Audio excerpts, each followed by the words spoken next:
ഈ ക്വസ്റ്റ്യൻ നോക്കാം. Integral 0 to 2 x into root of x plus 2 d x. നമുക്കിത് എങ്ങനെ ചെയ്യാൻ പറ്റും? നമുക്ക് സബ്സ്റ്റിറ്റ്യൂഷൻ മെത്തേഡൊന്ന് ട്രൈ ചെയ്ത് നോക്കാം അല്ലേ? വേറെ മെത്തേഡൊന്നും കാണാനില്ലല്ലോ. ഒന്ന് സബ്സ്റ്റിറ്റ്യൂഷൻ മെത്തേഡിലൂടെ നോക്കാം. അതിനുവേണ്ടി നമുക്ക് എക്സ് പ്ലസ് 2ന് ടി കൊടുക്കാം. എക്സ് പ്ലസ് 2 ടി കൊടുത്തു. ഇനി ഡിഫറൻഷ്യേറ്റ് ചെയ്യാം. എക്സ് പ്ലസ് 2ന് ടി കൊടുക്കാനുള്ള കാരണം, റൂട്ട് വരുമ്പോൾ നമ്മൾ റൂട്ടിനകത്തുള്ള എക്സ്പ്രഷൻ ടി കൊടുക്കും അല്ലേ? അപ്പോൾ അത് റൂട്ട് ടി എന്നാവും. റൂട്ട് ടി ആയാൽ എളുപ്പമായല്ലോ ഇൻ്റഗ്രേഷൻ. അപ്പോൾ ഡിഫറൻഷ്യേറ്റിംഗ് എക്സിൻ്റെ ഡെറിവേറ്റീവ് 1 അല്ലേ? 1 ഡി എക്സ്. ടി എന്നുള്ളത് ഡി ടി ആവും. ഇതറിയാമല്ലോ, ഈ ഒരു സ്റ്റെപ്പ് നമ്മൾ കുറേ ചെയ്തതാണ്. അപ്പോൾ എക്സിൻ്റെ ഡെറിവേറ്റീവ് 1 എഴുതി. 1 d x is equal to d t എന്ന് എഴുതുന്നു. Or d x equal to d t. നമ്മൾ ശ്രദ്ധിക്കണം, ലോവർ ലിമിറ്റും അപ്പർ ലിമിറ്റും അതിനനുസരിച്ച് ചേഞ്ച് ചെയ്യേണ്ടി വരും. Initially lower limit x equal to 0 ആയിരുന്നു. ഇനീഷ്യലി ലോവർ ലിമിറ്റ് എന്തായിരുന്നു? എക്സ് ഈക്വൽ ടു 0 ആയിരുന്നു. എക്സ് 0 ആകുമ്പോൾ ടിയുടെ വാല്യൂ എന്താ?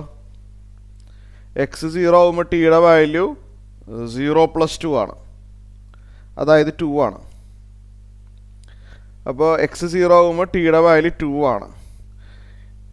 ഇതാണ് ന്യൂ ലോവർ ലിമിറ്റ്. ഇനി എക്സ് 2 ആണ് അപ്പർ ലിമിറ്റ്. എക്സ് 2 ആകുമ്പോൾ ടി എന്ത് വരും? എക്സ് 2 ആകുമ്പോൾ ടി എന്ത് വരും? എക്സ് 2 ആകുമ്പോൾ ടി ഈക്വൽ ടു 2 + 2 4 ആവും. അപ്പോൾ എക്സ് 2 ആകുമ്പോൾ ടി 4 ആണ്. അപ്പോൾ ടി ഈക്വൽ ടു 4 ആണ് new upper limit. Substitution method ഉപയോഗിച്ച് കഴിഞ്ഞാൽ നമ്മൾ ലോവർ ലിമിറ്റും അപ്പർ ലിമിറ്റും ടിയുടെ വാല്യൂസുകളാണ് എഴുതേണ്ടത്, എക്സിൻ്റെ വാല്യൂസ് അല്ല. അപ്പോൾ കംപ്ലീറ്റ് ടി ആണ്. അപ്പോൾ ലോവർ ലിമിറ്റും അപ്പർ ലിമിറ്റും ടിയുടെ വാല്യൂസുകൾ വേണം എഴുതാനായിട്ട്. ഇനി നമ്മൾ ടി മാത്രമേ ഇതിനുള്ളിൽ ഉണ്ടാവാൻ പാടുള്ളൂ. എക്സിനെ നമുക്ക് ടി -2 എന്ന് എഴുതിയാലും തെറ്റില്ലല്ലോ. ഇവിടെ നോക്കിയേ, എക്സിനെ നമുക്ക് ടി -2 എന്ന് എഴുതാം. അപ്പോൾ എക്സിനെ ഞാൻ ടി -2 എന്ന് എഴുതി. ഇത് റൂട്ട് ടി എന്നാവും, കാരണം എക്സ് പ്ലസ് 2 ടി ആണല്ലോ. അതുകൊണ്ട് ഇത് റൂട്ട് ടി ആണ്, അഥവാ ടി റേസ് ടു ഹാഫ് ആണ്. ഇവിടെ ഒരു ഡി എക്സ് ഉണ്ടായിരുന്നേ ക്വസ്റ്റ്യനിൽ. ഡി എക്സ് ഡി ടി ആണെന്നല്ലേ ഞാൻ ഇവിടെ എഴുതിയിരിക്കുന്നത്. അപ്പോൾ ആ ഡി എക്സിന് പകരം ഞാൻ ഡി ടി എഴുതി. അപ്പം ഇങ്ങനെയായി മാറി.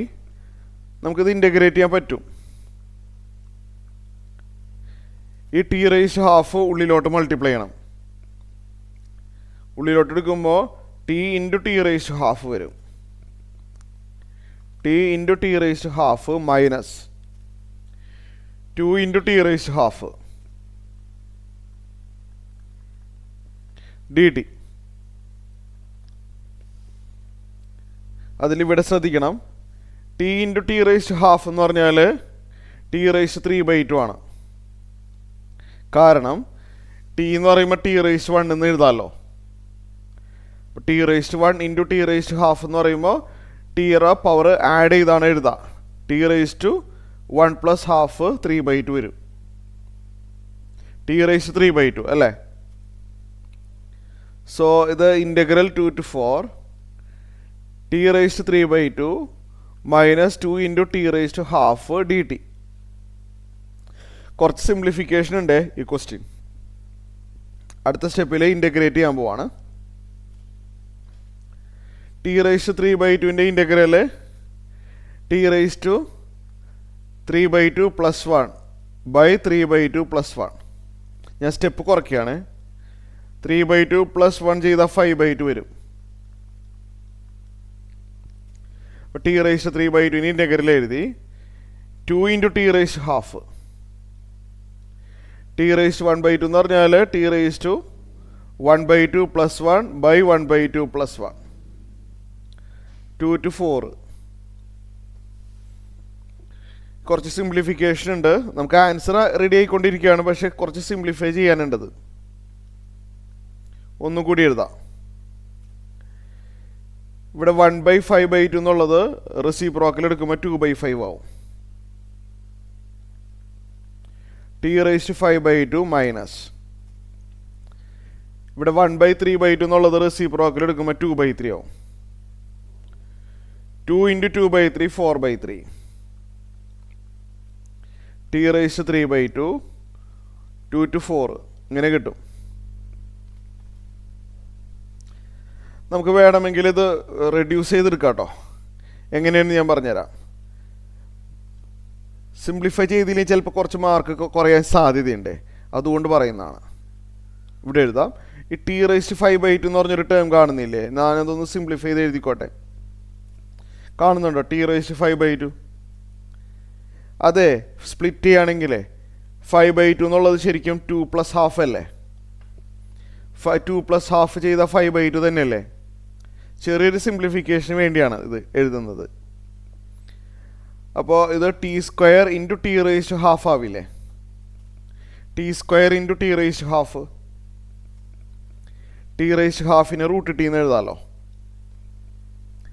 അപ്പോൾ t⁵5/2 എന്നുള്ളത് t² √t എന്നാക്കാം.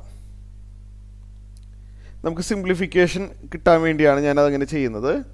അപ്പോൾ 2/5 × t⁵5/2 എങ്ങനെ എഴുതാം? t² √t മൈനസ് 4/3 ഇതേപോലെ തന്നെ t⁵3/2 ശരിയാക്കി എടുക്കാൻ പറ്റും. ഇവിടെ കണ്ടില്ലേ t⁵3/2 വന്നിട്ടുണ്ട്. നമുക്കതിനെ വേണമെങ്കിൽ t⁵1 + 1/2 എന്ന് എഴുതാം. കാരണം 1 + 1/2 ചെയ്താലും 3/2 ആണല്ലോ. സ്പ്ലിറ്റ് ചെയ്യുമ്പോൾ t × t⁵½ ആവും. t⁵1 × t⁵½ t⁵½ √t ആണ്. അപ്പോൾ t⁵3/2 t √t എന്ന് എഴുതി. 2 to 4 ഓക്കെ ആണല്ലോ. ഇനി നമുക്ക് വാല്യൂ ഇട്ട് കൊടുത്തോ, ഇനി കുഴപ്പമില്ല. നമ്മൾ ആദ്യം അപ്പർ ലിമിറ്റ് കൊടുക്കാൻ പോവാണ് tക്ക്. 2/5 × 4² √4 മൈനസ് 4/3 × 4 √4. എന്താ ചെയ്തതെന്ന് മനസ്സിലായോ? അപ്പർ ലിമിറ്റ് 4 അല്ലേ? tക്ക് ഞാൻ 4 കൊടുത്തു. അപ്പോൾ 2/5 4² √4 മൈനസ് 4/3 4 √4. നമ്മൾ tക്ക് ഇനി 2 കൊടുക്കണം. Lower limit 2/5 2² √2 minus 4/3 2 √2.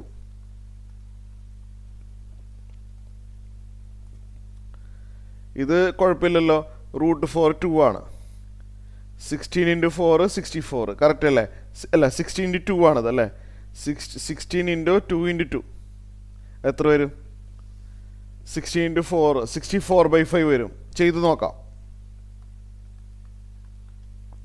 മൈനസ് ഇവിടെ √4 2 ആണ്. 4 × 4 16 16 × 2 32 32/3. മൈനസ് ഉള്ളിലോട്ട് എടുക്കാം വേണമെങ്കിൽ. ഇവിടെ 8 √2/5 വരും. ഇവിടെ ശ്രദ്ധിക്കണം, ഈ മൈനസോ മൈനസ് പ്ലസ് ആവും. ഇവിടെ 8/3 √2 8 √2/3. ഇനി ഇതൊന്ന് ചെറുതായിട്ട് ക്രോസ് മൾട്ടിപ്ലൈ ചെയ്ത് ചെയ്യാവുന്നതേ ഉള്ളൂ. ഓക്കെ, സോ ഇവിടെ കാൽക്കുലേഷൻ ഞാൻ എക്സ്പ്ലെയിൻ ചെയ്യുന്നില്ല. ഇത് മൈനസ് ചെയ്ത് വരുമ്പോഴേ കിട്ടുന്ന വാല്യൂ ഞാൻ ഇവിടെ എഴുതാം. 32/15 നിങ്ങൾക്ക് ചെയ്ത് നോക്കാം. പിന്നെ ഇത് ഇവിടെ ഒരു ക്രോസ് മൾട്ടിപ്ലിക്കേഷൻ 40 മൈനസ് 24. ഞാൻ അതും കാൽക്കുലേഷൻ പറയുന്നില്ല, നിങ്ങൾക്ക് വേണമെങ്കിൽ നോക്കാം. 16 √2 / 15 കിട്ടും. ഇതാണ് ഫൈനൽ ആൻസർ.